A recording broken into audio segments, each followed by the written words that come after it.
आइए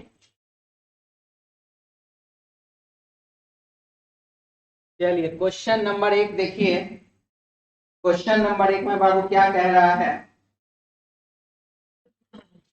सबसे पहला ये क्वेश्चन तो आपको क्यूब फोल्डिंग चैप्टर से है, यानी कि डाइस चैप्टर भी कह सकते हैं आप इसको। ठीक है, और चलिए इसमें देखते हैं क्या क्या होना है नहीं होना है। तो लिखा जा रहा तो सफेद आकृति के विपरीत कौन सी आकृति होगी। यहाँ पर जो सबका दे रहा है कोड दे दिया है। लाल के लिए रेड यानी कि आर, नीला तो बी से ब्लू, पीला तो वाई से येलो, ग्रीन तो जी, हरा सफेद डब्लू, व्हाइट, नारंगी के लिए ओ ऑरेंज। यानी कि हमको डब्लू के अपोजिट देखना। किसके अपोजिट देखना है? डब्लू के अपोजिट क्या होगा, हमको यह चीज बाबू देखना है। और चलिए इसको बनाते हैं कि डब्लू का अपोजिट क्या आता है। सबसे पहला चीज इस टाइप का क्वेश्चन ओपन डाइस जो रहता है उसको बनाने का जिनको भी नियम लिखना है बाबू लिख लीजिएगा। प्रश्न आकृति के लिए आपको प्रश्न आकृति पर क्या नियम लागू करना है वह आप लिख लीजिए। प्रश्न आकृति मतलब ये जो ओपन डाइस है इसके लिए लिखिए। दो विपरीत सतह के बीच में दो विपरीत सतह के बीच में हमेशा एक सतह होता है। दो विपरीत सतह के बीच में हमेशा एक सतह होता है।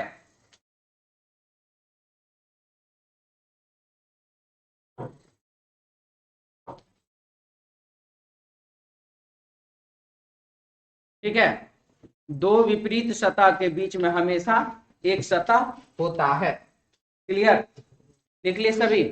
अब रहा कि ये तो हो गया ओपन डाइस का। अब जब मान लीजिए कि हम यहां पर आपको एक डाइस बना करके भी दिखा दें, इसमें तो ऐसा ऑप्शन नहीं है, इसमें तो ऐसा ऑप्शन नहीं है, लेकिन अगर रहता ऐसा क्वेश्चन भी पूछा जाता आपको, और इसमें मान लीजिए यहाँ लिखा हुआ जी, यहाँ पर वाई, यहाँ पर ओ, तो अब आप क्या करते? दो विपरीत सतह के बीच में, दो विपरीत सतह के बीच में हमेशा एक सतह होता है। इसका अर्थ हो गया कि जी और ओ एक दूसरे के क्या हो गया? अपोजिट। अब इस बंद डाइस में आपको क्या देखना, इस क्वेश्चन से इसको कोई लेना देना नहीं है, लेकिन फिर भी हम इस बंद डाइस के बारे में भी आपको बता देते हैं। लिख लीजिए उत्तर आकृति या बंद डाइस, उसके लिए लिख लीजिए विपरीत सतह, विपरीत सतह कभी भी एक दूसरे के बगल में नहीं होता है। विपरीत सतह कभी भी एक दूसरे के बगल में नहीं होता है। विपरीत सतह कभी भी एक दूसरे के बगल में नहीं होता है। हो गया, लिख लिए। वो किस पर प्रयोग यूज करना आपको ये नियम? इस पर, बंद डाइस पर। ठीक है, हो जाएगा। चलिए अब इसको फिलहाल इसको यहां से हटाइए, ये हमारा काम का अब नहीं रहा। तो यहां पर हमको देख लिए जी और ओ एक दूसरे का अपोजिट गया, हाँ कि ना? दो विपरीत सतह के बीच में हमेशा एक सतह होता है। तो अब आप इसमें देखेंगे कि दो विपरीत सतह तो और चाहिए, क्योंकि एक दो तीन चार पांच छह, छह तो अपोजिट है, सॉरी छह सतह है। तो छह सतह में अब कौन कौन सा आएगा?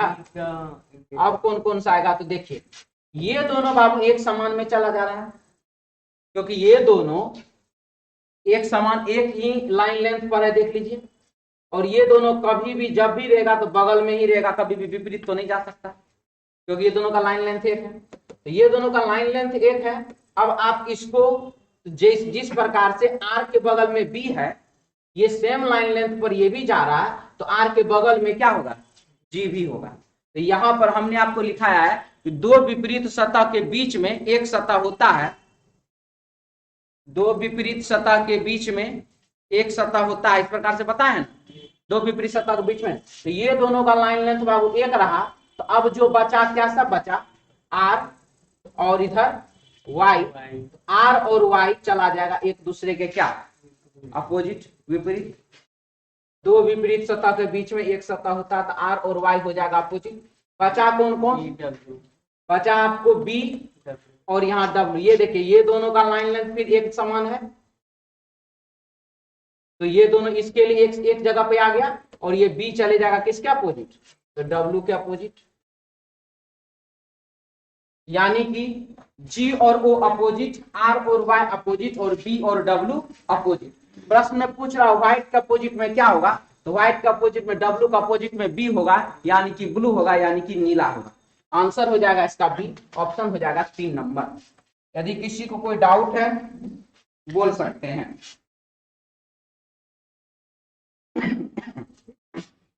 क्लियर, आगे बढ़ जाएं। चलिए नेक्स्ट क्वेश्चन की ओर बढ़ेंगे।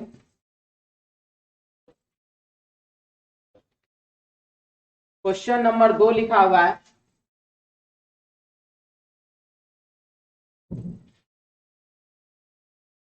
उपयुक्त चित्र में P मेहनती के लिए,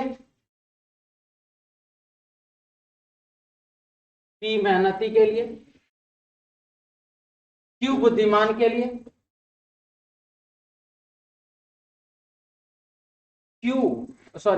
वृत्त R सच्चे लोगों के लिए, S ईमानदार के लिए। कौन सा क्षेत्र ऐसे व्यक्तियों को निरूपित करता है जो बुद्धिमान, ईमानदार और सच्चे हैं किंतु मेहनती नहीं है? इस सर्कल के अंतर्गत उसको नहीं आना है और 3 सर्कल के अंतर्गत उसको आना है। ये वाला जो 6 आप देख रहे हैं, उस 6 को देखिए, वो इधर से भी आ रहा है, वो 6 इधर भी अंतर्गत आ रहा है, और वो 6 जो है इसके अंतर्गत भी आ रहा है। यानी कि अगर हम बात कर लें इसमें कि मेहनती के अंदर नहीं आना चाहिए, तो मेहनती के अंदर 6 जो है बाबू नहीं आ रहा है, और बाद बाकी ईमानदार, बुद्धिमान, ईमानदार और सत्य सब के अंतर्गत ये 6 आ रहा है। तो हमारे प्रश्न का आंसर क्या हो जाएगा? 6, ऑप्शन हो जाएगा इसका 1 नंबर। ठीक है, कोई डाउट इसमें? क्लियर, खत्म। चलिए आगे बढ़े। तीसरा क्वेश्चन देखिए, लिख रहा है इसमें बाबू, क्या है? किसी विशेष अनुदूरिक रूपांतरण में एक घन क्यूब के 3 दृश्य नीचे दिए गए। ए के सम्मुख कौन सा अक्षर है? ए के अपोजिट, सम्मुख का मतलब हो जाता है अपोजिट। एक दो कुछ भाषा है आप लोग जान लीजिए, जरूरी है। जैसे कि मान लीजिए बगल, सन्निकट लिखा हुआ है,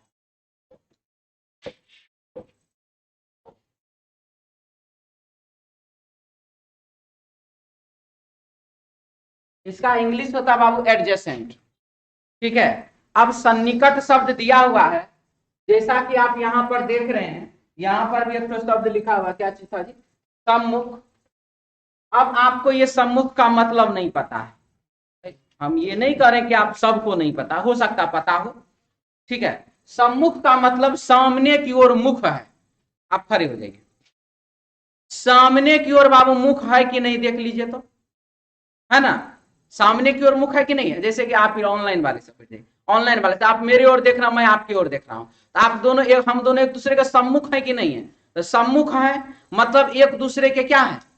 अपोजिट है, विपरीत है। ठीक है, सम्मुख का मतलब क्या हो गया? अपोजिट, विपरीत। और यहीं पर सन्निकट है, तो यह जानते किससे निकला है? ये निकला बाबू निकट से। सन्निकट यानी कि निकट से शब्द निकला है, तो निकट का मतलब नजदीक, और नजदीक का मतलब बाबू बगल में होगा कि विपरीत होगा? बताइए, बगल में होगा। यानी कि सन्निकट बगल में, निकट नजदीक, ये सब एडजेसेंट इंग्लिश इसका शब्द हुआ। ये सब आपको क्या बगल में दर्शाता है। क्वेश्चन पूछ रहा है, एसएससी में पूछ चुका है, रेलवे में तो नहीं बताएंगे, एसएससी में ये सन्निकट नाम से शब्द देकर के क्वेश्चन पूछ चुका है। ठीक है, तो यहां पर प्रश्न में आपको कि ए के सम्मुख कौन सा अक्षर है, तो ए के सम्मुख अब आपको चाहिए। तो हम देख रहे हैं इसमें कि वैसे 2 डाइस का चुनाव करना है जिसमें एक में ए लिखा हुआ हो और एक में ए लिखा हुआ नहीं हो, तो आपके क्वेश्चन का आंसर जल्दी आएगा। तो हम इसमें देख रहे हैं ए के बी लिखा हुआ है, यहाँ पर के लिखा हुआ है, यहाँ पर बी लिखा हुआ। चलिए इसी से के से ही बना लेते हैं, दोनों में के और के कॉमन मिला, क्लॉकवाइज यहां से हम घुमा दिए, के बी ए, के के बाद बी, बी के बाद ए। यहाँ पर के एम एच, के के बाद एम, एम के बाद एच। प्रश्न में बोल रहा है ए के सम्मुख, ए के सम्मुख कौन है? एच है। हमारे क्वेश्चन का आंसर हो जाएगा बाबू ऑप्शन 1 नंबर। क्लियर? किसी एक दो डायस को ले सकते हैं। जी हाँ। अब ऐसा नहीं 5 गो डाइस है, मान लीजिए आप 2 गो डाइस को तो चुन तो लिए, लेकिन उसमें से कंडीशन है वैसे अगर आपको आंसर जल्दी से लाना है ना, तब वैसे 2 डाइस का प्रयोग करिए जिसमें एक ए लिखा हुआ और दूसरे में ए लिखा हुआ नहीं, तो जल्दी आंसर आएगा। दूसरा बात क्या होता है कि कॉमन तो मिलना चाहिए ना, कॉमन एक सतह कॉमन या 2 सतह कॉमन, ये वाला भी मिलना चाहिए। ऐसा नहीं कि बिना कॉमन वाला से बनाने लगेगा तो गड़बड़ा जाएगा। ठीक है? क्या तीसरे से भी बनेगा? इसमें भी बी और इसमें भी बी कॉमन मिल रहा ना। 1 मिनट बना देते हैं। बी और बी घुमा दिए, B H P, B H P, K B A K, B ए और के, एच और ए अपोजिट, ऑप्शन 1 नंबर। आगे बढ़े। अब तीसरा के बाद चौथा नंबर सवाल बना है जी।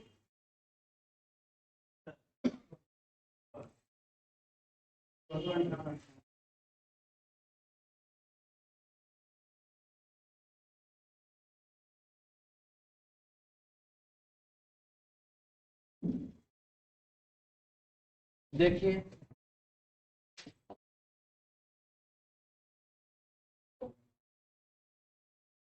55.5 है, इसमें आप जोड़िए बाबू 66.5, 66.5 ऐड कर दीजिए। यहाँ पर जो है आप ऐड कर दीजिए कितना, 51.5। इसके बाद आप करिए 38.5, 27.5 और अब 16.5 ऐड कर दीजिए। और आप यहाँ पर देखिए तो यहाँ पर बाबू आपको जोड़ा गया क्या, तो 15। यहाँ पर क्या जोड़ा गया, तो 13, 8 3 11, हाँ जी 13, सॉरी घटाया गया, नहीं माइनस किया गया है, -13। यहाँ पर बाबू हो गया माइनस आपको 11, यहाँ पर हो गया आपको -9। ठीक है? आंसर हो जाएगा आपको इसका 258, ऑप्शन बाबू 4। आगे बढ़े।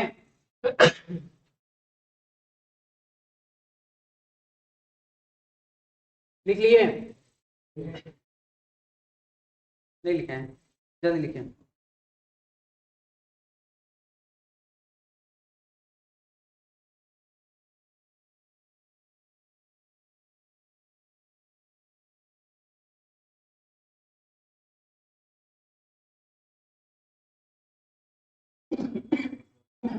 हो गया? चलिए आगे बढ़िए। क्वेश्चन नंबर है बाबू 5। यहाँ पर देखिए क्या किया गया, मिटाने के बाद जी। हाँ जी बोलिए। हाँ जी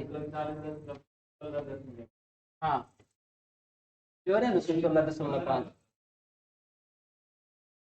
239 में 16.5, 0 9 6 15 1 16 3 1 4 1 5, 18.5 हुआ, थोड़ा मिस्टेक से लिखा गया था। 9.5 में से 9 9 घटेगा तो 18.5 हुआ। हाँ जी 18.5 होगा। ठीक है, वहाँ 16.5 जहाँ लिखे थे ना 18.5 लिखते थे। ठीक है, चलिए हटा दे इसको। चलिए नेक्स्ट क्वेश्चन नंबर बाबू 5। देखिए इसमें क्या हुआ, आप बाबू ऐड कर दीजिए 1 का स्क्वायर -1 यानी कि 0। यहाँ पर आप ऐड कर दीजिए 3 का 12 और 26 न होता है जी, हाँ 3 का क्यूब -1, 3 का क्यूब 27 माइनस 1 26, 26 ऐड करिए इसमें। यहाँ पर आप कर दिए 1 3 5 का स्क्वायर माइनस 1 यानी कि 24 जोड़ दीजिए। यहाँ पर आप जो है जोड़ दीजिए 1 3 5 तो 7 का क्यूब माइनस 1 यानी कि 342। और इसमें अब आप क्या करिए ऐड करिए 1 3 5 7 तो 9 का स्क्वायर माइनस 1 यानी कि 80। आंसर हो जाएगा आपको 484, ऑप्शन 4। 1 का स्क्वायर माइनस 1, 3 का क्यूब माइनस 1, 5 का स्क्वायर माइनस 1, 7 का क्यूब माइनस 1, 9 का स्क्वायर माइनस 1। जल्दी लिखिए।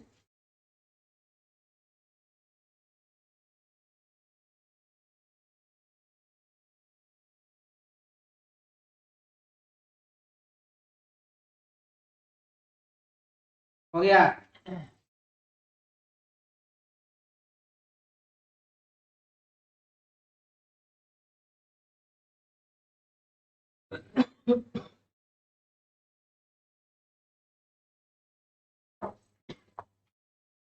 आगे बढ़े।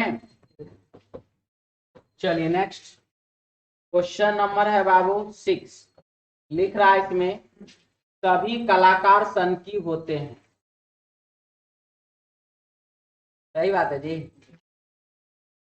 नहीं बाबू ऐसा बात नहीं, विचार को होता होगा। हाँ क्वेश्चन में जब बोल दिया तो फिर क्वेश्चन में तो जो बोलेगा वही होगा।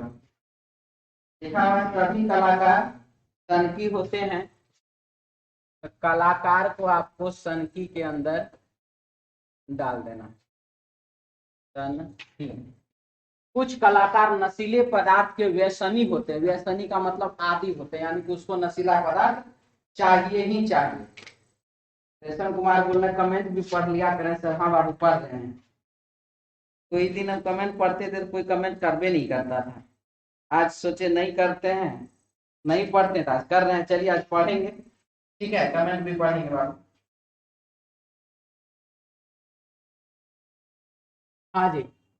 कुछ कलाकार नशीले पदार्थ के व्यसनी होते हैं। तो नशीले पदार्थ के व्यसनी होते हैं कौन? कलाकार। नशीला लिख देते खाली, ठीक है? कुंठाग्रस्त व्यक्तियों के नशीले पदार्थ का व्यसनी बन जाने की संभावना होती है। जो कुंठाग्रस्त व्यक्ति होते हैं उनका संभावना होता है, यानी कि कुछ ऐसा आदमी है जो नशीला पदार्थ लेने लगता, कुछ ऐसा होता है जो नहीं लेता, ठीक है? तो किसका? तो कुंठाग्रस्त व्यक्ति, इसका हम नाम लिख दे रहे हैं कुंठा, ठीक है? अब है इसमें संभावना रहती है। लिख रहा है कि उपरोक्त लिखित 3 कथनों में से यह निष्कर्ष निकाला जा सकता है। अब कौन सा निष्कर्ष वो निकालिए? तो कलाकार कुंठाग्रस्त होते हैं। अभी तक तो कुछ ऐसा नहीं लग रहा है, तो सही की गलत? गलत। नशीले पदार्थ के व्यसनी लोग में से कुछ सनकी होते हैं। जो नशीला पदार्थ के व्यसनी होता है उसमें से कुछ सनकी होता है। सही की गलत? सही है। सभी कुंठाग्रस्त व्यक्तियों को नशीले पदार्थ का व्यसन होता है। जितने भी कुंठाग्रस्त व्यक्ति होते हैं सबको नशा का जरूरत होता है। सही की गलत? गलत है। सनकी व्यक्ति आमतौर पर कुंठाग्रस्त होते हैं। सनकी व्यक्ति जो होते हैं वो आमतौर पर कुंठाग्रस्त, सनकी और कुंठाग्रस्त को तो मिलाए ही नहीं। सही की गलत? गलत। यह क्वेश्चन साइलोगिज्म का नहीं है, सबसे पहला, ठीक है? यह क्वेश्चन साइलोगिज्म का नहीं है, लेकिन इसको डायग्राम से समझाना मेरे लिए आसान था, इसीलिए हम इसको डायग्राम से समझें, ठीक है? बात समझ में आ गया? मिटा दें।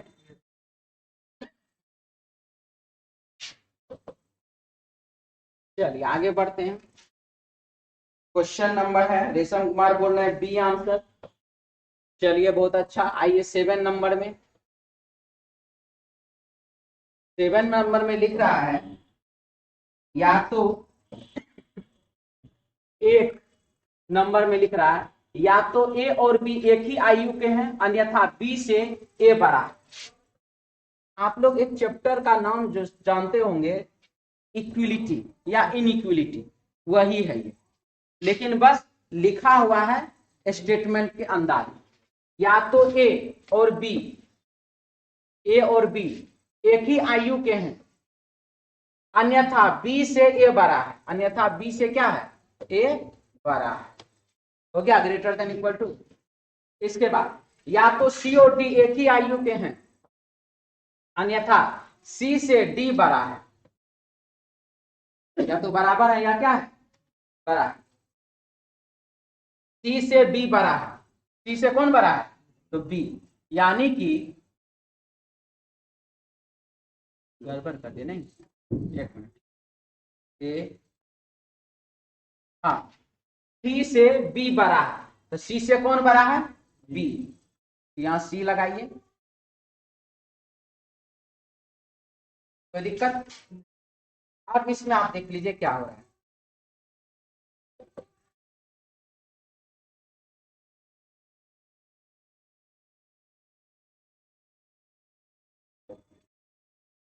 हाँ, अब हम बात कर रहे हैं तो ऊपर के कथन से निम्नलिखित में से कौन सा निष्कर्ष निकाला जा सकता है। यह जो हमने बना लिया, यहाँ पर जो हमने ये लिख दिया है, अब इससे कौन सा निष्कर्ष बन जाएगा यह आपको बाबू बताना है। तो नंबर 1 में लिखा हुआ है कि बी से ए बड़ा है, बी से ए बड़ा है, क्या ये क्लियर दिख रहा है आपको, नहीं ना, बड़ा भी हो सकता है और बराबर भी हो सकता है, क्लियर तो नहीं ये चीज, ये बात बिल्कुल ही गलत। बी और डी की एक ही आयु है, क्या बी और डी का एक ही आयु है, बी और डी का तो आयु हम निकाल ही नहीं सकते हैं ना, बी और डी का आयु तो जितना जानकारी उससे निकाल ही नहीं सकते हैं, ये भी क्या हुआ, गलत हुआ। सी से डी बड़ा है, सी से डी बड़ा है क्या, देखिए तो बड़ा या बराबर लिख रहा है ना, छोटा या बराबर लिख रहा है ना, ये भी गलत। सी से ए बड़ा है, सी से कौन बड़ा है, ए बड़ा है, सी से है बी बड़ा, सी से कौन बड़ा है, बी, और बी से ए बड़ा है तो सी से बी बड़ा हो गया। दूसरा, सी से बी बड़ा है और बी और ए है बराबर, तो फिर भी क्या है, सी से ए बड़ा है, सी से बी तो बड़ा है, ये तो क्लियर है। अब बी और ए बराबर है तब भी ए बड़ा हुआ, अब बी अगर ए से बड़ा है, सॉरी ए अगर बी से बड़ा है तब भी बड़ा हुआ, यानी कि इस दोनों ही कंडीशन में ए जो है वह सी से क्या है, बड़ा है। समझ में आया है कि डाउट है, दिक्कत किसको किसको है, दिक्कत है, चलिए कोई बात नहीं, हम आ जाते हैं पुरनका नियम पे।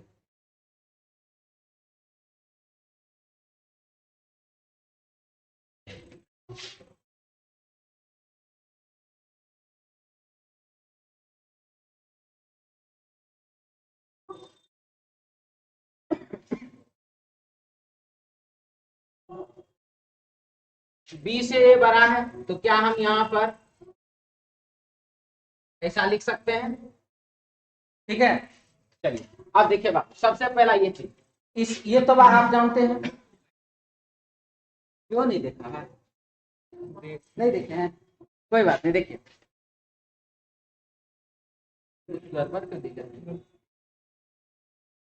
ये बोलना मैं बड़ा हूं, ये साइन क्या है, बड़ा का, ग्रेटर देन का, और ये कह रहा है ग्रेटर देन इक्वल टू, बड़ा या बराबर, ठीक।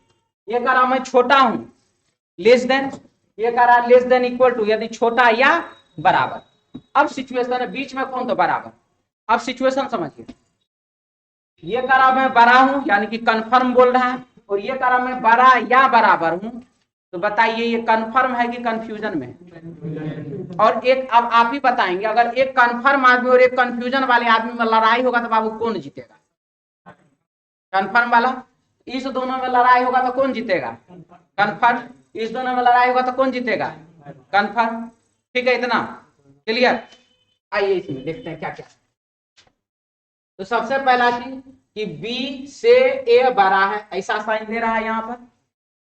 आप आइए इसमें देखिए तो ऐसा साइन है, जैसा यहाँ पर लिख रहा है वैसा साइन है वहां पर, ओरिजिनल तो ये ना है, ये तो ऑप्शन ना है, सही हुआ है कि गलत हुआ, क्या जी गलत हुआ, दिक्कत है अभी भी, तो ये पहला निष्कर्ष हुआ बाबू गलत। अब आइए दूसरा, बी पर, बी और डी एक ही आयु के हैं, बी और डी जो है वह बाबू बोल रहा है कि बराबर, ठीक। अब आप देख लीजिए सबसे पहला चीज। दूसरा अब हम इसमें रूल पढ़ते हैं। दूसरा क्या पढ़ता है थे आप लोगों को, ध्यान से देखिए।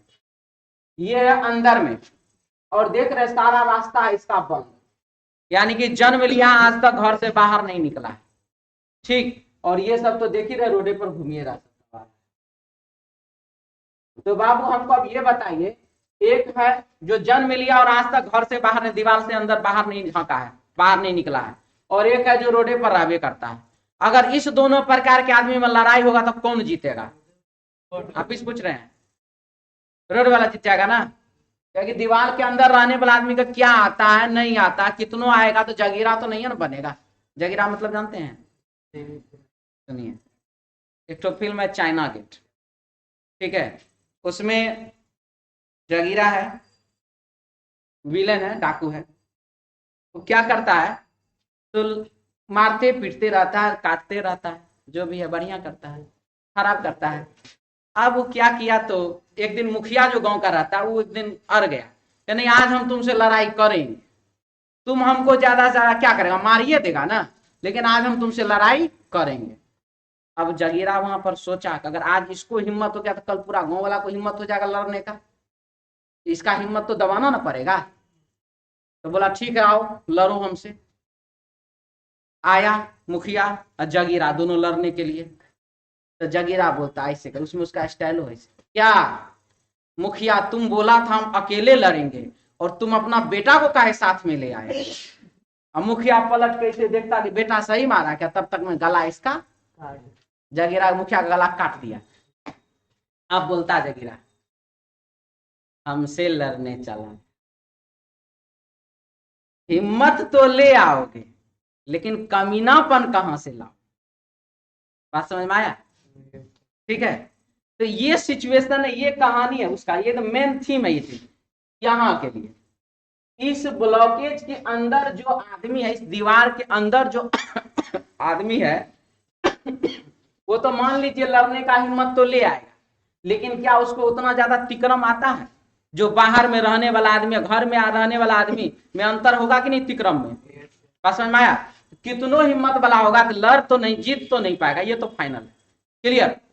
तो ये अंदर और बाहर वाले में जब भी लड़ाई होगा तो कौन जीतेगा? बाहर। कोई डाउट? अब चलिए इसको देखते हैं हम लोग यहाँ पर थोड़ा सा, और एक और चीज जानिए लेते हैं। अपोजिट डायरेक्शन, ये जा रहा इधर और ये जा रहा बाबू उधर, दो विपरीत दिशा में जाने वाले, विपरीत सोच वाले व्यक्ति में कभी भी दोस्ती होगा? मान लीजिए जबरदस्ती दोस्ती मिलाइयो दीजिएगा तो एगो उधर मुंह करके रहेगा, एगो इधर मुंह करके रहेगा। अच्छा दोस्ती लगा दो, हमको जाना पटना सिटी, एगो बोलेगा जाना हमको इधर गांधी मैदान, यही ना होगा? तो वही बाबू अपोजिट डायरेक्शन नो रिलेशन। मैंने 3 पॉइंट्स आपको बताया है। कन्फर्म और कंफ्यूजन में कौन जीतेगा? कन्फर्म वाला। अंदर वाला और बाहर वाला में कौन जीतेगा? बाहर वाला। और अपोजिट डायरेक्शन नो रिलेशन, ठीक है। अब आइए, बी और डी एक ही आयु के हैं, तो बी यहां पर और बाबू डी यहां पर, अपोजिट डायरेक्शन, सही की गलत? गलत हुआ, कोई दिक्कत? इसके बाद तीसरा में चलिए, सी डी से बड़ा है, सी जो है वह डी से क्या है? बड़ा है। तो सी बाबू डी से बड़ा है, ये बात कह रहा है। ये देखिए तो सी डी से बड़ा है, सी ना बड़ा लग रहा है, सॉरी डी ना बड़ा लग रहा है, तो सी जो है डी से बड़ा है, सही की गलत? ऐसे भी 3 ऑप्शन गलत तो चौथा सही होगा, लेकिन इसको भी जांच करेंगे। सी से ए बड़ा है, सी से ए बड़ा है,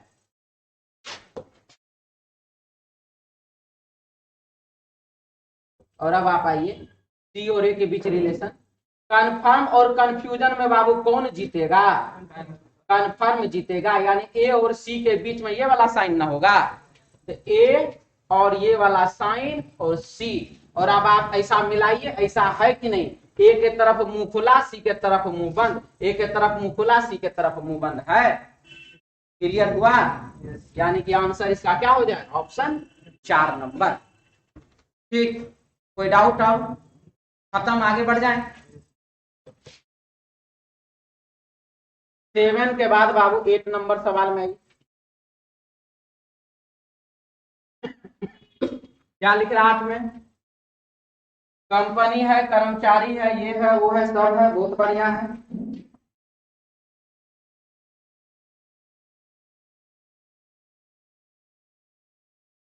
चलिए देखिए, लिख रहा है कि निम्नलिखित प्रत्येक प्रश्न में आकृति में 3 चित्र दिखाए गए, इनमें से प्रत्येक वैज्ञानिक है, सरकारी कर्मचारी की कंपनी एक्स के कर्मचारी का प्रतिनिधित्व करता है। चलिए जो भी है बढ़िया है। आइए क्वेश्चन में क्या लिख रहा है, तो 8 नंबर में लिख रहा बाबू कि निम्नलिखित में से कौन सा उन सभी वैज्ञानिकों का प्रतिनिधित्व करता है जो सरकारी कर्मचारी है लेकिन कंपनी एक्स में नियुक्त नहीं है। सरकारी कर्मचारी होगा लेकिन कंपनी एक्स में उसका नियुक्ति नहीं होगा। ठीक, तो अब आप इसमें देखिए इसमें क्या आंसर होगा। तो वैज्ञानिक का प्रतिनिधित्व करता है, वैज्ञानिक होना चाहिए जो सरकारी कर्मचारी है, तो सरकारी कर्मचारी है यानी कि जी और एफ, लेकिन एक्स में नियुक्त नहीं है यानी कि जी नहीं तो कौन, आंसर क्या होगा, केवल एफ, यानी कि ऑप्शन 3 नंबर। 9 नंबर क्वेश्चन, निम्नलिखित में से कौन सा कंपनी एक्स के ऐसे कर्मचारियों का प्रतिनिधित्व करता है जो सरकारी कर्मचारी है लेकिन वैज्ञानिक नहीं है। कंपनी एक्स का कर्मचारी होना चाहिए, सरकारी कर्मचारी होना चाहिए, वैज्ञानिक नहीं होना चाहिए। कंपनी एक्स का कर्मचारी होना चाहिए, सरकारी कर्मचारी होना चाहिए, लेकिन वैज्ञानिक नहीं होना चाहिए। तो ऐसा कौन है, डी है। तो हमारे प्रश्न का आंसर इसका क्या हो जाएगा, डी ऑप्शन हो जाएगा इसका, केवल डी ऑप्शन 2 नंबर। आगे बढ़े, क्लियर है सब। चलिए नेक्स्ट क्वेश्चन, ऑक्सीजन तो जलना, कार्बन डाइऑक्साइड तो क्या चीज है,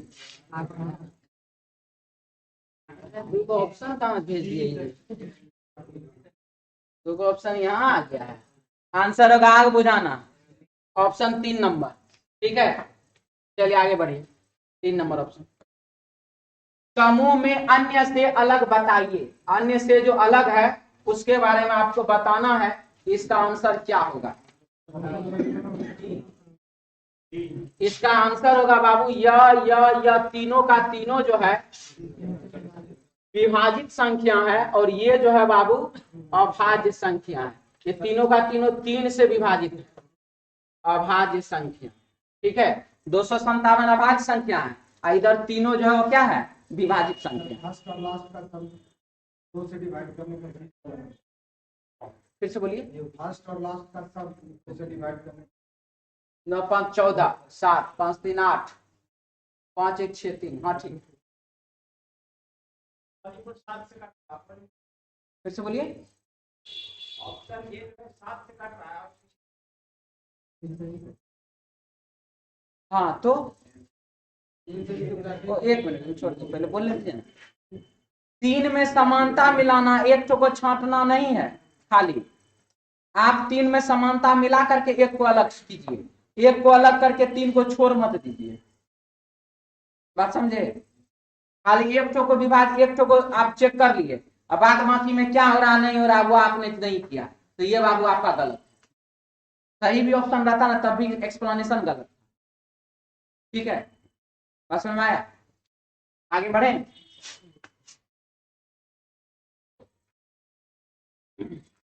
12 नंबर, एक पुरुष की तस्वीर को देखते हुए हर्ष ने कहा, इनकी माता मेरे पिता के पुत्र की पत्नी है।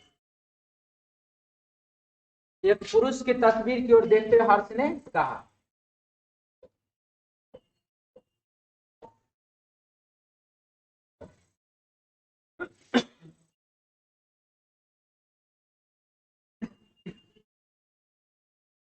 एक पुरुष की तस्वीर को देखते हुए हर्ष ने कहा, पुरुष की तस्वीर है उसकी ओर देखते हुए हर्ष ने कहा, इनकी माँ मेरे पिता के पुत्र की पत्नी है। इनकी जो माँ है, हर्ष के पिता के पुत्र, तो हर्ष के पिता का पुत्र तो हर्षिन हो गया, पुत्र की पत्नी है, की कौन है, पत्नी है, यानी कि ये जो स्त्री है ये कौन है, हर्ष की पत्नी है। मेरा कोई भाई और बहन नहीं। हर्ष बोला ना तो मेरा कोई भाई है ना कोई बहन है। हर्ष किसकी तस्वीर देख रहा था? तो हर्ष अपने पुत्र का तस्वीर देख रहा था। आंसर हो जाएगा इसका ऑप्शन 1 नंबर, क्योंकि ये पत्नी का बेटा, तो पत्नी का बेटा तो हर्ष का भी तो बेटा। तो हर्ष किसका तस्वीर देख रहा था? अपने पुत्र का, यानी कि उसके पुत्र का। ऑप्शन 1 नंबर मिटा दें। 12 के बाद 13 नंबर में आइए। यहां पर बाबू 50 पैसा तो दिया हुआ पहले से। 50 पैसा में 5 पैसा आप जोड़ दीजिए, हो जाएगा कितना? 55 पैसा। प्लस किया गया क्या चीज? 5 पैसा। अब यहां पर क्या जोड़ा गया? 10 पैसा जोड़ा गया। फिर यहां पर क्या किया गया? 15 पैसा जोड़ा गया। और फिर आगे क्या करेंगे? 20 पैसा जोड़ देंगे, और 80 पैसा में 20 पैसा जोड़ेंगे, 1 रुपया हो जाएगा, यानी कि एक आंसर हो जाएगा 1, ऑप्शन 3 नंबर। आगे बढ़े।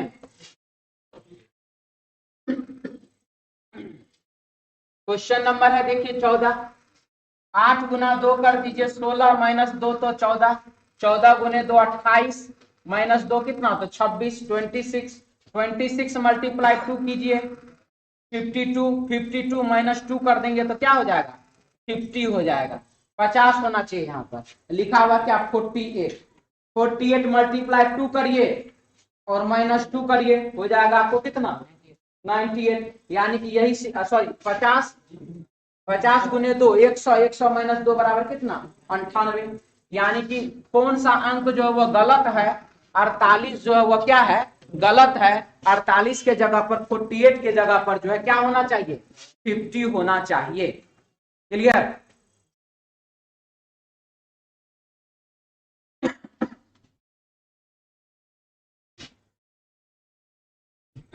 मिटा दें।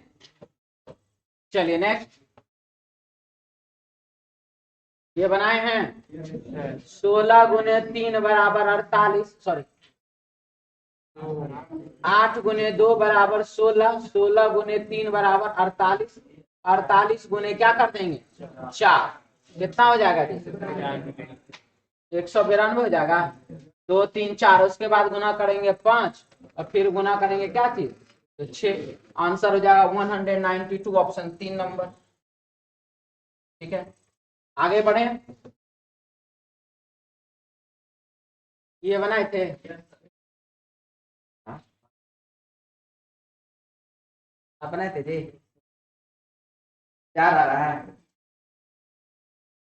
रेशम कुमार तो कमेंट्स किए जा रहे हैं, ये बहुत अच्छा बात है। और सब काहे नहीं करते हैं जी, आप लोग भी कीजिए। वो सरफराज को मार देता है। अच्छा, ये जगीरा वाला कहानी में है। चलिए ठीक है बाबू, आइए वापस क्वेश्चन में हम लोग देखते हैं क्या है आगे। तो ये क्वेश्चन बनाए आप लोग। जो लोग बनाए हैं बहुत अच्छा बात है, जो लोग नहीं बनाए हैं कोई बात नहीं है, सीखिए। आगे फिर ऐसा ही सिचुएशन बना रहेगा, क्वेश्चन सब आता रहेगा मजेदार मजेदार।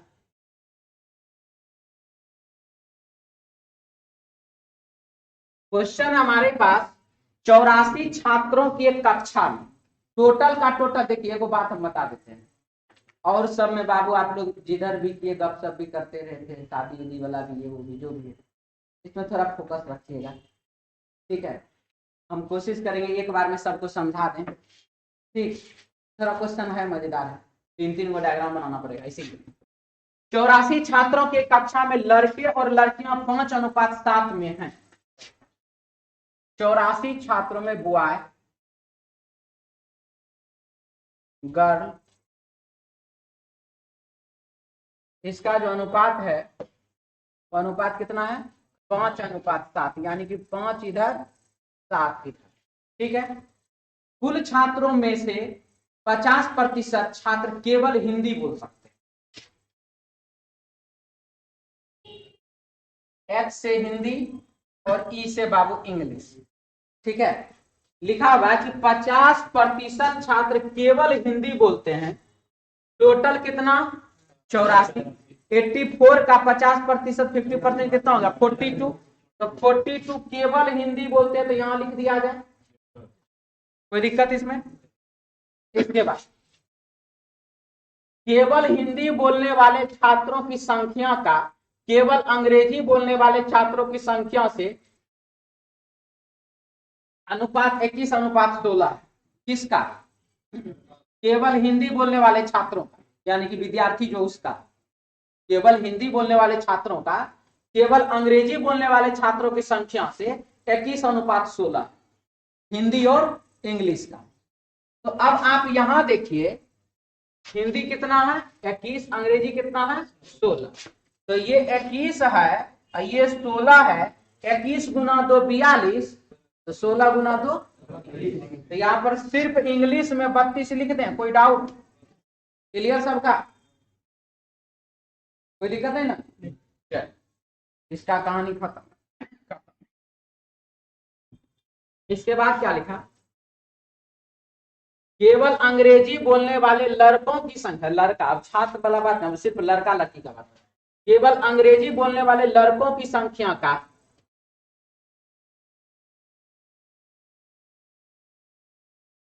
हिंदी बोलने वाले लड़के और इंग्लिश बोलने वाले लड़के, एच से हिंदी बोलने वाली लड़की, ई से इंग्लिश बोलने वाली लड़की, ठीक है।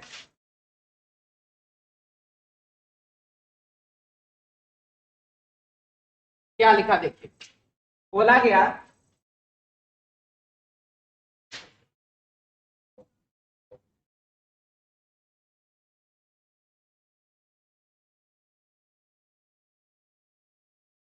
हाँ जी, बोला गया केवल अंग्रेजी बोलने वाले लड़कों की संख्या का केवल अंग्रेजी बोलने वाली लड़कियों की संख्या से अनुपात 3:5।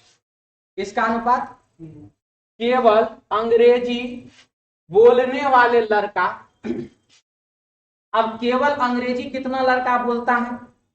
तो 3 गो। और केवल अंग्रेजी बोलने वाली लड़की कितनी है? 5 ठो। ठीक, क्लियर ये चीज? अब हमको ये बताइए, सबसे पहला चीज कि हमने यहां पर नहीं ध्यान दिया, ये 5 अनुपात जो बाबू 7 है लड़का और लड़की का, तो 7 5 12, 12 से 84 में भागा दिए कितना? 7। यानी कि यहाँ पर जो लड़का का संख्या होगा 35 हो जाएगा। इसको मिटा दें और 35 लिख दिया जाए। 35 लड़का और यहाँ पर बाबू 7 7 49, 49 लड़की। इस 84 विद्यार्थी में 35 तो सिर्फ लड़का है और 49 को सिर्फ लड़की है। अब आइए इसमें पढ़ते हैं।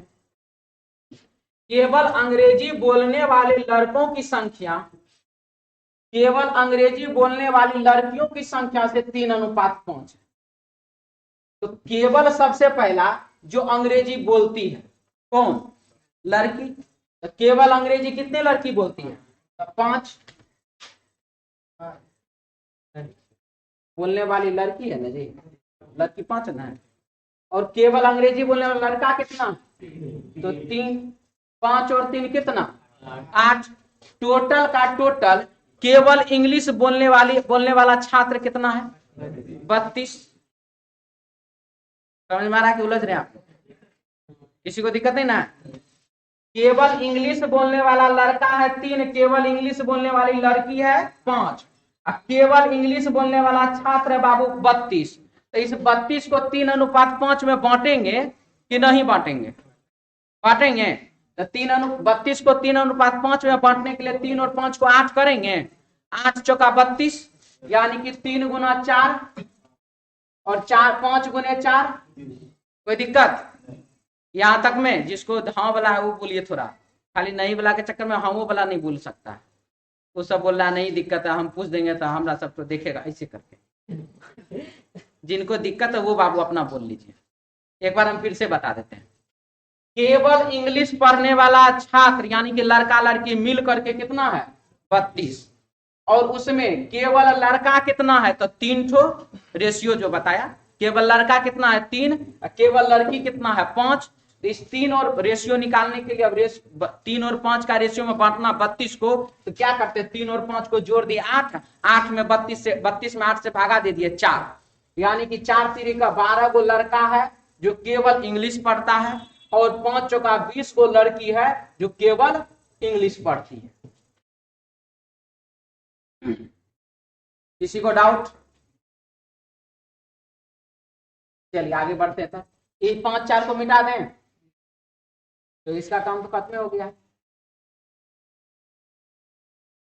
अब हम बात करते हैं इधर का, थोड़ा सा इसको भी देख लीजिए। टोटल स्टूडेंट कितना है? 84। यहाँ पर कितना? 2 2 4 0 4, 3 और 4 7 और 1 8, यानी कि 84 विद्यार्थी में 32 को खाली इंग्लिश पढ़ने वाला, 42 को खाली हिंदी पढ़ने वाला, और 10 को विद्यार्थी ऐसा है जो हिंदी और इंग्लिश दोनों पढ़ता है। हो गया 84। ठीक है। अब आइए, जब हमको यहां पर सिर्फ हिंदी पढ़ने वाला 12 को, सॉरी सिर्फ इंग्लिश पढ़ने वाला 12 ठो विद्यार्थी, तो हमको ये बताइए कि खाली हिंदी पढ़ने वाला कितना है? 42। खाली हिंदी पढ़ने वाला कितना है? 42। अब 42 को हम इधर इधर बांटेंगे कि नहीं बांटेंगे? बांटेंगे ना। अब इधर कितना जाएगा, इधर कितना जाएगा, ये पता करना पड़ेगा। दोनों जो बोल रहे हैं, क्या बोले जी? जो बोल रहा है हिंदी इंग्लिश दोनों। हिंदी इंग्लिश बोला है। हाँ, यहाँ पर 7 लड़कियां में 7 लड़कियां हिंदी और अंग्रेजी बोल सकती है। 7 वो लड़की है जो हिंदी और अंग्रेजी बोल सकती है।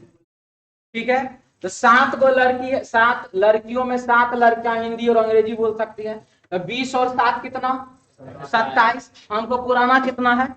49। तो 27 और 2 29, 29 और 20 49 हुआ। क्या कोई दिक्कत?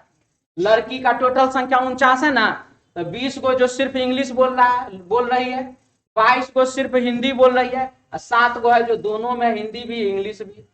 हो गया ये 49 49। अब इसमें आइए, 42 लड़का में 22 लड़का है, 22 को लड़की है। 42 विद्यार्थी में 22 को क्या है? लड़की है। तो इसका मतलब 20 को क्या होगा? 20 को लड़का हो गया। 20 और 22 42, टोटल कितना इसका स्टूडेंट? लड़का कितना टोटल? 35 को। 20 12 32 3 35, सारा ब्लॉक भर गया। यदि बाबा अभी भी लग रहा है आपको कि हमको ये वाला डाउट है, यहाँ पर दिक्कत है, तो आप बोल सकते हैं। फिर से बोलिए। 20 कैसे आया? टोटल हिंदी बोलने वाला कितना? 42। 42 में 22 को हिंदी लड़की बोलती है, तो जितना बच गया वो लड़का बोलेगा ना। 20 12 42, सॉरी 20 और 22 42। ठीक है जी। Chandan Kumar good morning sir. रेशम कुमार क्वेश्चन का लेवल मस्त है सर। चलिए थैंक यू, धन्यवाद। आप लोग का एग्जाम जल्दी जल्दी हो जाए, रिजल्ट भी आ जाए, नौकरियों कर लीजिए, और उसके बाद फिर सबको भेज दीजिएगा पढ़ने के लिए। चलिए आगे बढ़े, मिटा दे अब इसको। अच्छा देखिए, लिख रहा है कि दोनों भाषाओं को बोलने वाले लड़कों की संख्या क्या है? दोनों भाषा बोलने वाला लड़का कितना है? देख लीजिए, 3 ठो। आंसर हो जाएगा इसका बाबू 3, ऑप्शन 3 नंबर। कोई दिक्कत नहीं, आगे बढ़िए। 17 नंबर में आइए, केवल अंग्रेजी बोलने वाली लड़की की संख्या कितना है? तो केवल अंग्रेजी बोलने वाली लड़की कितना है? 20 है। आंसर हो जाएगा इसका 3 नंबर, ऑप्शन 2020। ठीक, इसके बाद बढ़िए, क्या है? 18 नंबर सवाल।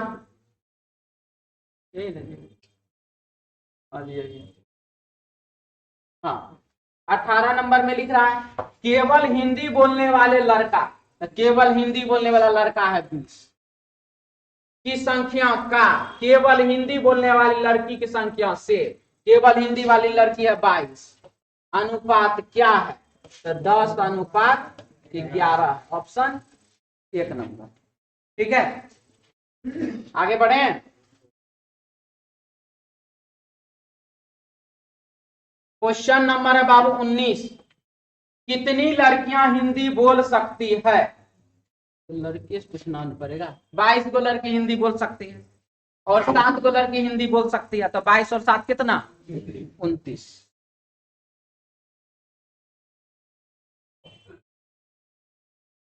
आगे बढ़े। यही बात तो कल भी था।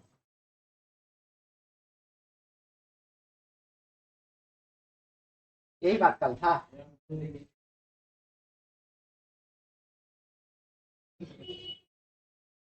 केवल रहता तब तो 22 होइए जा। देखिए हम कल जो यहाँ से गए हैं ना, 2-3 सवाल फिर बनाए हैं उसी टाइप का। हम जैसे बता रहे थे तो वैसे नहीं आंसर दिया। आप ही भेजे थे। उसका आंसर क्या दे रहा था? जो हम बताए थे। हम रीजनिंग और मारवे करेंगे, मैथ के क्वेश्चन है। तोरा क्लास में मैथ के क्वेश्चन हो जाएगा।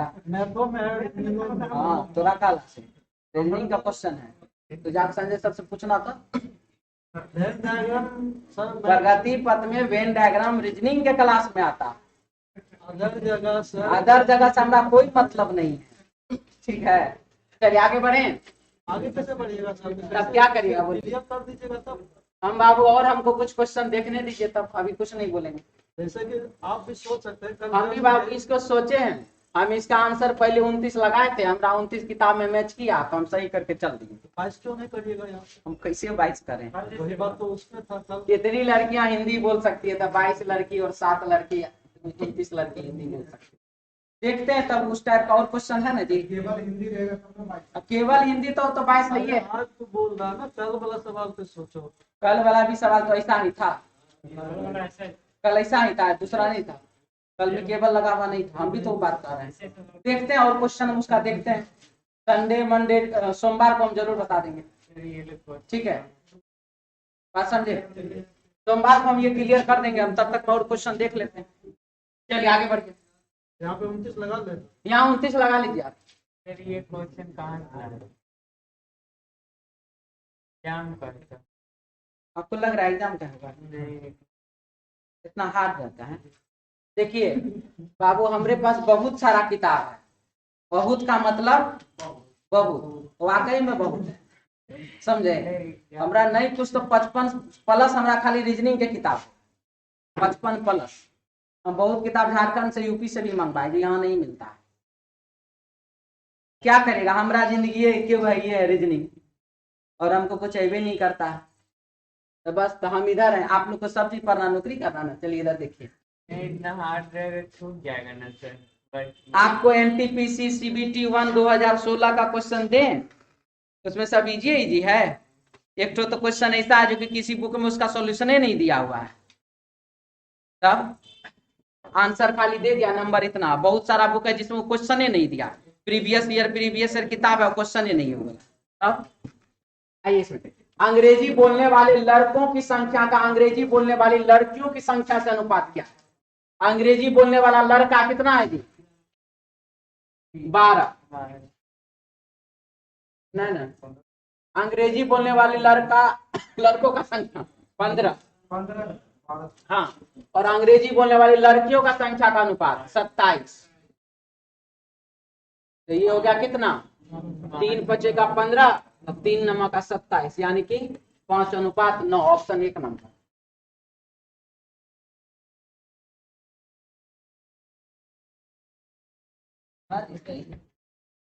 इस नंबर है।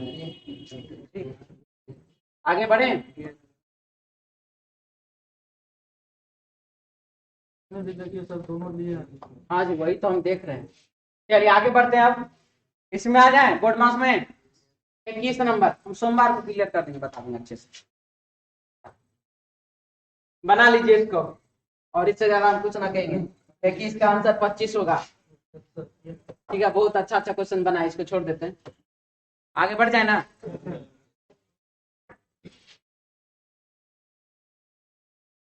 22 नंबर, निम्नलिखित अक्षर श्रृंखला में आगे क्या आएगा यह आपको बाबू बताना है। बनाए थे जी?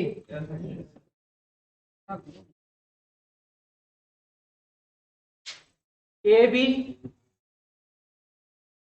ए C B D, A C E B D, ठीक है, A C E G B D F. अब आप यहां देखिए, सबसे पहले ए बी लिया खाली, ए बी के बाद बीच में क्या क्या सी को एंट्री करवा दिया, ठीक है, और सी को एंट्री करवाने के बाद मन नहीं भरा, इसका डी बगल में दे दिया। अब आप देखिए ए सी बी डी यहां पर भी, ए सी बी डी यहां पर भी है, बीच में फिर ई और एफ को एंट्री करवा दिया है। अब आप देखिएगा ए C E B D F, ए सी ई अब बी डी एफ है। अब यहाँ जी को एंट्री करवाते, यहाँ पर भी तो कुछ करवाएगा, क्या करवाएगा, एच। आंसर होगा ऑप्शन 3 नंबर। क्लियर है?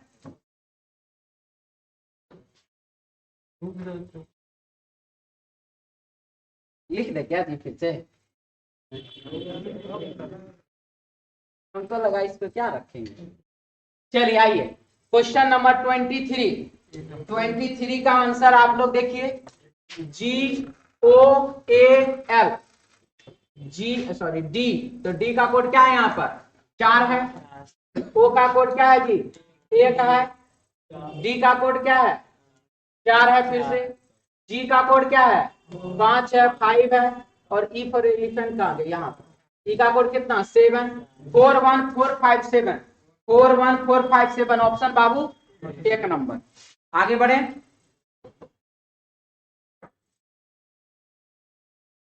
ए डी ई एल के अक्षरों से कितने सार्थक शब्द बनाए जा सकते हैं, इसका देखिए बनेगा बाबू लीड,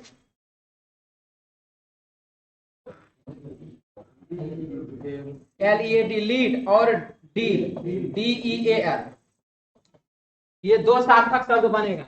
आंसर हो जाएगा इसका ऑप्शन 3 नंबर 2। 25 में आइए, कितने अक्षर युग्म हैं, इनके बीच उतने ही हैं। चलिए बनाइए अक्षर युग्म वाला,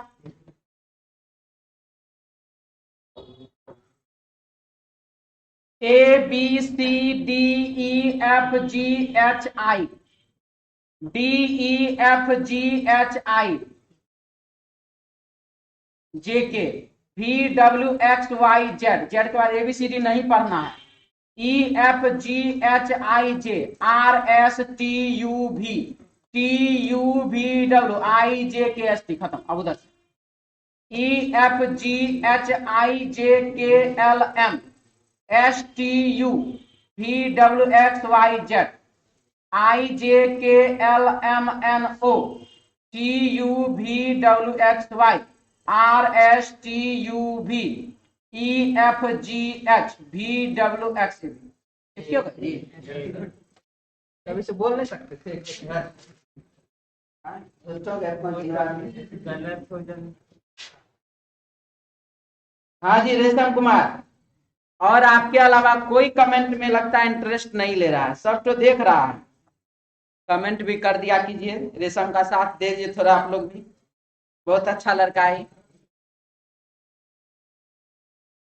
25 के बाद 26 नंबर, इसका भी वही है, जिस लेटर के सामने जो चिन्ह है वही उसका क्या है बाबू कोड है, जिस लेटर के सामने जो चिन्ह है वही उसका कोड है, लाइफ LIFE। रुकिए रुकिए रुकिए 1 मिनट 1 मिनट, ऐसा नहीं है, ऐसा नहीं है, जिस लेटर के सामने जो है वो उसका कोड नहीं है, ठीक है, थोड़ा अलग। देखिए FUEL और LIFE, अब आप इसमें देखिए L यहाँ L यहाँ, E यहाँ और E यहाँ, और तो कोई कॉमन नहीं मिला दोनों में, इस दोनों में और कुछ कॉमन नहीं मिला जी। अब आप यहाँ देखिए KITE और F भी कॉमन, F भी कॉमन, यानी कि इसका जो 3 गो चिन्ह तो इसमें आएगा, इसका 3 तो पहले समझिए जो बता रहे हैं, इसका 3 तो चिन्ह तो इसमें आएगा। अब इसका 3 चिन्ह कौन कौन आएगा, तो हम यहाँ देख रहे हैं कि आई लिखा हुआ, एक आई ही चिन्ह है जो कि इससे आएगा, और यहाँ पर देखिए ई लिखा हुआ है और इसमें भी ई है, तो दोनों में ई है, तो दोनों में कॉमन क्या है हज, यानी कि हज तो आएगा ही आएगा। अब बाबू आ रहा आपको क्या चीज, LIF, और तो कुछ कॉमन नहीं मिल रहा है, और कुछ कॉमन नहीं मिल रहा साथ ही साथ। और हमको यहाँ से U के बदले में हम इस तीनों में से कौन सा कोड छोड़ें ये भी हमको पता नहीं चल रहा है। डॉलर छोड़ें कि परसेंटेज छोड़ें कि 6 छोड़ें। लेकिन एक चीज आप देख लीजिए कि डॉलर, परसेंटेज और 6 यह तीनों का तीनों तो एक साथ नहीं न रहेगा, क्योंकि ये तीनों का तीनों आ जाएगा तो U का भी कोड ना आ गया यहाँ पर। बात समझ में आ रहा मेरा? अगर डॉलर, परसेंटेज और 6 तीनों आ जाएगा इसका मतलब है कि U का कोड भी नहीं यहाँ पर आ गया। U का कोड चाहे जो भी हो, तो डॉलर, परसेंटेज और 6 तीनों तो नहीं आ सकता है। डॉलर, परसेंटेज और 6 तीनों नहीं आ सकता है। अब रहा ये दोनों में से कौन सा आंसर, 6 है, स्टार है, डॉलर है, हज है। और आप यहां देख लीजिए कि प्रश्न में कहीं पर भी स्टार तो दिया हुआ नहीं है।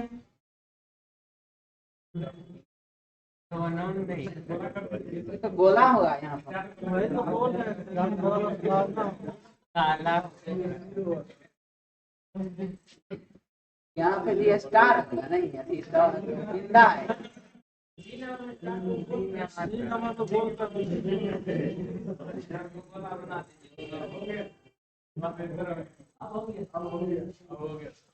देखिए तो जी गोला तो है ये है, आप लोग बोल रहे थे गोला नहीं है। आंसर तो 3 नंबर। चलिए आगे बढ़िए, आगे बढ़े। 27 में आइए। 27 का आंसर क्या है देखिए, शब्द सभी व्यंजन पहले अक्षरों से, सभी स्वर अपने अगले या बाद के अक्षरों से विस्थापित किया जाए, फिर सभी अक्षरों को वर्णमाला के वर्णमाला के अनुसार आयोजित करें, तो दाएं से चौथा अक्षर कौन सा होगा? दाएं से पहला, दूसरा, तीसरा, चौथा, ये होगा, ये होगा।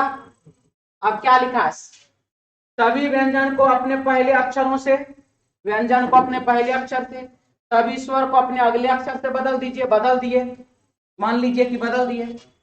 फिर इस सभी अक्षरों को वर्णमाला क्रम के अनुसार व्यवस्थित कीजिए, ये गड़बड़ा दिया, नहीं अब तो बदलने पड़ेगा। पहले अक्षर को, व्यंजन को किससे? पहले अक्षर से, यानी कि बी,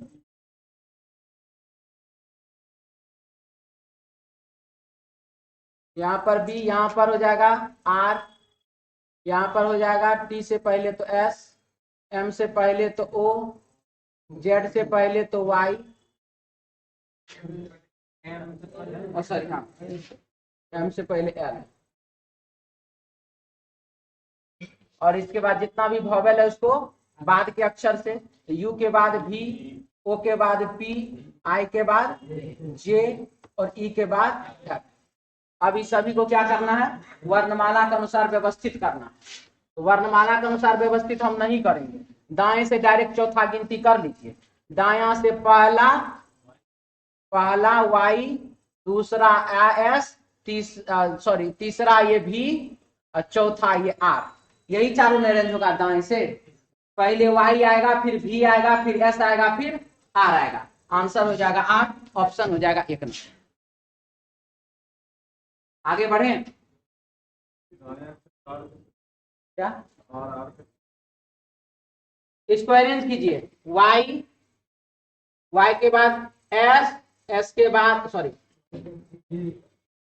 वाई, वाई के बाद भी के बाद एस, एस के बाद आर, आर के बाद क्या होगा? पी, पी के बाद जे, नहीं एल, पी के बाद एल, एल के बाद जे, और जे के बाद एफ, एफ के बाद बी। हुआ ना रेंज? तो दाएं से चौथा, पहला, दूसरा, तीसरा, चौथा, आर। आगे बढ़े अब, चलिए 27 के बाद 28 में आइए। 12 दिसंबर 2010 को कौन सा दिन था? जनवरी, फरवरी, मार्च, अप्रैल, मई, जून, जुलाई, अगस्त, सितंबर, अक्टूबर, नवंबर, दिसंबर।